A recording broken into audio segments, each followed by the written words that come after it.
Exército deve manter suas prioridades ligadas à Amazônia, diz Vilas Boas. Esse pronunciamento do Vilas Boas é bem interessante, porque é o seguinte, ele diz o seguinte: a Amazônia abriga soluções de problemas para a sociedade como água, biocombustíveis, mas ainda não temos uma política definida e um órgão específico para tratar da região, né?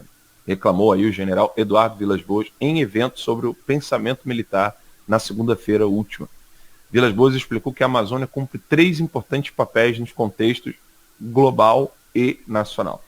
Ela possui recursos naturais estimados em trilhões de dólares. É fundamental para o processo de integração sul-americana e abriga respostas para problemas da humanidade, como a falta de água, biodiversidade, produtos e produção de alimentos. Além disso, tem relação com a identidade brasileira no senso de autoestima, disse o general, que lembrou-se ainda dos principais desafios enfrentados durante o período em que trabalhou na área.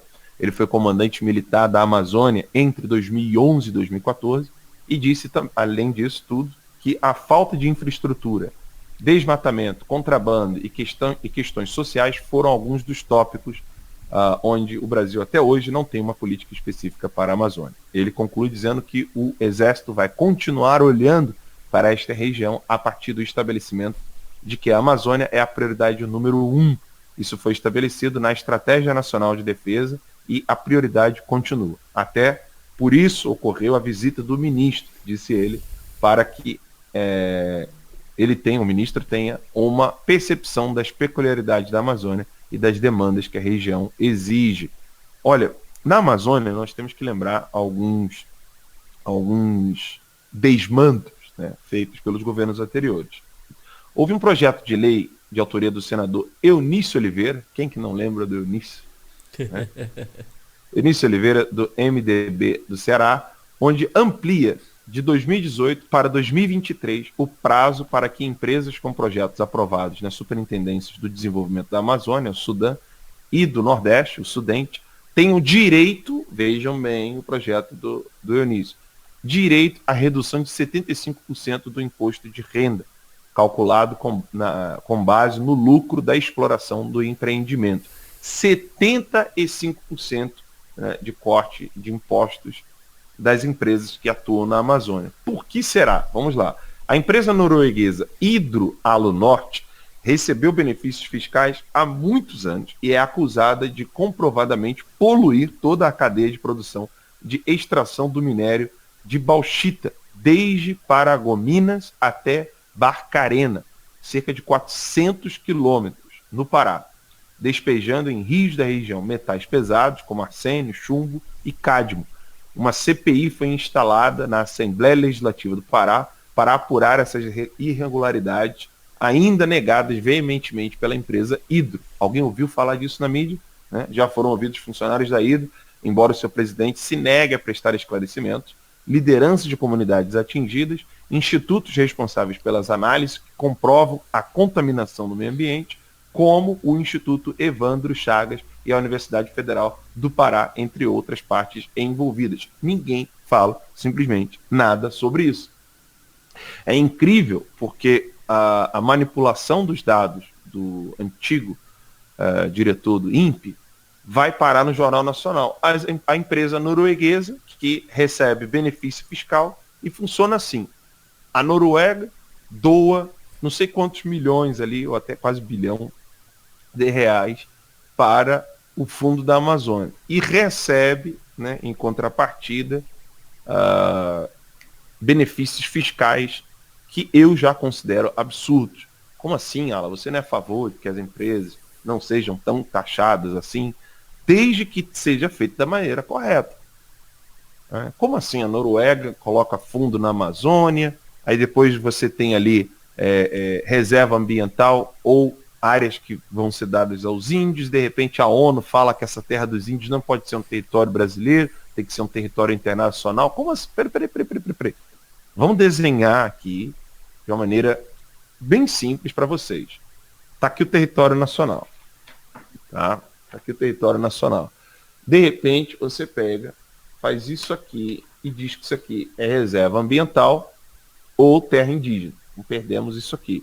E aí vem a ONU querer dizer que isso aqui não é brasileiro.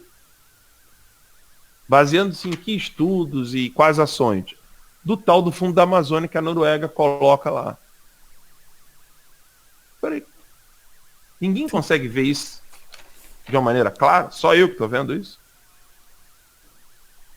Tem algo errado aí.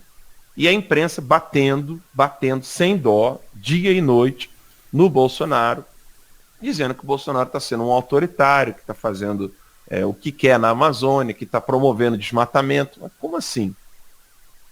Tem coisa errada aí, né? E leiam a matéria lá da nossa revista, que está sensacional, desmascarando esses problemas sérios da Amazônia.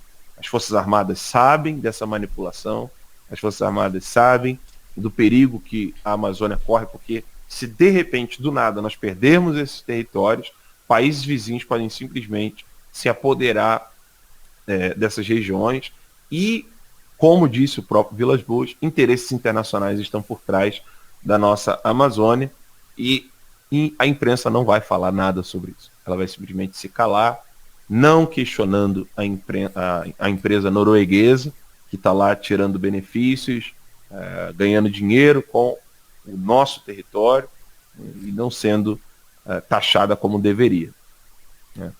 Perfeitamente. Não. E já há, né, a discussão sobre isso, né? Um professor de Harvard falou esses dias, né? Assim, quem é que vai invadir a Amazônia, não sei o quê. Não pensem, né? O pessoal fala assim, mas é só um louco, né? Um cara né, de Harvard falando... Tá bom, é um cara de Harvard, mas é só um cara falando isso lá longe, tá? Não sei o quê, ninguém tá dando ouvidos pra ele. Isso aí, janela de Overton, tá? Um cara começa a falar, aí o outro vira e fala assim, mas isso aí... olha, se duvidar, isso aí não é tão ruim assim não, entendeu? Isso aí realmente tem sentido, né? Como o discurso já está deslocado para cá, né, para a esquerda, já está deslocado para essa deslegitimação da soberania nacional, né? Não vai custar muito para a coisa sendo empurrada para cá, né? Então o que eles fazem? Eles desequilibram. Primeiro eles, né, taxam de loucura, extremismo o cara falar a Amazônia é do Brasil. Aí, bom, a Amazônia não é do Brasil, mas ela fica num certo limbo, né? Ela é uma concessão mundial que o Brasil tem. Aí daqui a pouco, né, já começa esse papo aí, né? Não, porque tem que invadir o Brasil, tem que não sei o quê, né? Talvez não invadir o Brasil, né? Vai falar assim, invadir é muito... para não ter que invadir, vamos achar uma solução pacífica. Então a ONU vem cá e faz uma intervenção legal, né? Começa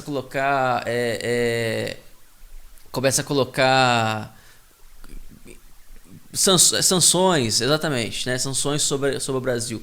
E por aí vai, né? Então a coisa o discurso vai se deslocando e coisas que antes eram inaceitáveis passam a ser mais aceitáveis com o tempo. Ô Ítalo, eu não sei o termo correto, você deve lembrar aí, de quando uma conta de um país quer depositar dinheiro na conta de outro país. A ONU, ela tem... Você sabe o termo direitinho, Ítalo? Eu sempre esqueço isso aí. Puta vida, me sempre agora. Mas vai falando, eu vou lembrar. Então, o que acontece? Quando um país que é membro da ONU toma uma decisão que é contrária à ONU, a ONU tem o direito de retirar esse país dessa lista. Alguém vai colocar ali no chat daqui a pouquinho, né? Daqui a pouquinho o pessoal vai lembrar ali. A ONU tem o direito de retirar esse país desse benefício, de poder fazer transações financeiras entre países. Imagine o Brasil impedido, por exemplo, de depositar numa conta americana, numa conta europeia, de algum país na Europa. Então o Brasil fica pisando em ovos, porque não dá para fazer como os Estados Unidos. Os Estados Unidos pode fazer isso sem receber essas sanções da ONU. Por quê? O território onde a ONU se encontra hoje foi doado por um bilionário globalista, né, Rockefeller, nos Estados Unidos. Então os Estados Unidos não ficam refém dessas sanções da ONU. Então os Estados Unidos podem botar o pau na mesa e falar, não vai rolar isso aqui. E daí a importância do Brasil ser parceiro dos Estados Unidos, porque os Estados Unidos pode dizer, olha, não pode sancionar o Brasil, assim como ele faz com Israel, né? Então, é incrível como nós somos reféns da ONU hoje no Brasil, graças aos governos anteriores. O Brasil fica absolutamente refém da ONU, tudo que a ONU manda, né, faremos todos, e ninguém pode questionar nada. Então são poderes que não foram eleitos por ninguém, né, não tem uma representação de um povo e que obedecem a poderes internacionais que estão muito além da nossa competência ou da nossa possibilidade de impedir que sejam feitas essas diretrizes, essas diretrizes sejam aplicadas. Então, assim, a situação do Brasil é complicada, né? A ONU manda e desmanda, né? Nós não temos muitos mecanismos para impedir isso aí. Então, é grave o que está acontecendo no Brasil. A Amazônia está em risco, sim, né? Não naquele discurso ambientalista, no sentido de ambientalista que eu digo, o discurso verde por fora, vermelho por dentro, né? Nós estamos em risco, sim, a gente pode perder a Amazônia, e a Amazônia pode virar um território internacional, e aí acabou. Eles podem fazer o que quiserem lá. E lá nós temos ouro, nós temos minério, nós temos floresta, nós temos água, como bem disse o general Vilas Boas. Então, as Forças Armadas estão cientes desse perigo, e um dos inimigos mais cruéis e perigosos hoje das Forças Armadas é a CNBB.